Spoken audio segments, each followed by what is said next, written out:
ഫാഫാബ box ഓഫീസിൽ മികച്ച പ്രകടനം കാഴ്ചവെക്കുന്നു. ആദ്യ ദിവസം തന്നെ ചിത്രം ഇന്ത്യയിൽ നിന്ന് 6.7 കോടി രൂപ കളക്ഷൻ നേടി. 3 ദിവസത്തിനുള്ളിൽ ചിത്രം 10 കോടി രൂപയ്ക്ക് മുകളിൽ നേടുമെന്നാണ് കണക്കുകൂട്ടൽ.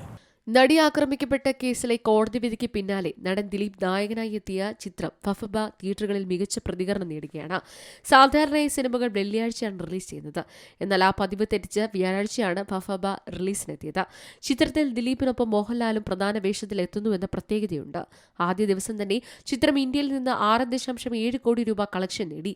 ചിത്രത്തിന്റെ രണ്ടാം ദിവസമായ വെള്ളിയാഴ്ച ഏകദേശം 3.4 കോടി രൂപയാണ് നേടിയത്. ഇതോടെ 2 ദിവസത്തെ ഇന്ത്യയിലെ മൊത്തം കളക്ഷൻ ഇപ്പോൾ 10.1 കോടി രൂപയായി. 2025 ഡിസംബർ 19 ചിത്രം കേരളത്തിൽ 37.63 ഓക്യുപ്പൻസി രേഖപ്പെടുത്തി. പ്രഭാത ഷോകളിൽ 21.48% ഓക്യുപ്പൻസിയും ഉച്ചകഴിഞ്ഞുള്ള ഷോകളിൽ 28.57% ഓക്യുപ്പൻസിയും ലഭിച്ചു. വൈകുന്നേരത്തെ ഷോകളിൽ 39.46% ഓക്യുപ്പൻസിയായി വർദ്ധിച്ചത്.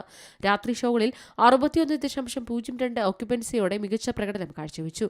ഫഫബ ധനഞ്ജയ് ശങ്കറാണ് സംവിധാനം ചെയ്തത്. ദിലീപ് പ്രധാന വേഷത്തിലെത്തുന്ന ചിത്രത്തിൽ മോഹൻലാലിനെ കൂടാതെ വിനീത് ശ്രീനിവാസൻ, ധ്യാൻ ശ്രീനിവാസൻ, ബാലു വർഗീസ്, ശരണ്യ പൊൻവണ്ണൻ, റെഡിൻ കിങ്സ്ലി എന്നിവർ പ്രധാന വേഷങ്ങൾ അവതരിപ്പിക്കുന്നു. നടി ആക്രമിക്കപ്പെട്ട കേസിൽ എറണാകുളം പ്രിൻസിപ്പൽ സെഷൻസ് കോടതി ദിലീപിനെ കുറ്റവിമുക്തനാക്കിയതിന് പിന്നാലെയാണ് ചിത്രം പുറത്തിറങ്ങിയത്. എന്നാൽ കേവലം ഒരു സിനിമാ പ്രമോഷനപ്പുറം വലിയ പ്രതിഷേധങ്ങൾക്കും സിനിമ വഴിവെച്ചിട്ടുണ്ട്. സമൂഹമാധ്യമങ്ങളിലടക്കം സിനിമ ബഹിഷ്കരിക്കാനുള്ള ആഹ്വാനങ്ങൾ സജീവമാണ്.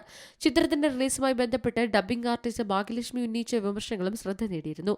കോടതി വിധി വന്ന ദിവസം തന്നെ മോഹൻലാൽ ചിത്രത്തിന്റെ പോസ്റ്റർ പങ്കുവച്ചതിലെ അനൌചിത്യത്തെ ഭാഗ്യലക്ഷ്മി ചോദ്യം ചെയ്തു. സത്യം ജയിച്ചു എന്ന് പറയുന്നതിന് പകരം വിധിക്ക് പിന്നാലെ മാധ്യമങ്ങളെ കണ്ടപ്പോഴും മറ്റൊരു നടിയുടെ പേര് വലിച്ചിടാനാണ് ദിലീപ് ശ്രമിച്ചതെന്നും താരത്തിന്റെ വില്ലത്തരം അവസാനിച്ചിട്ടില്ലെന്നുമാണ് ഭാഗ്യലക്ഷ്മി പറഞ്ഞത്. Entertainment desk, C Malayalam news.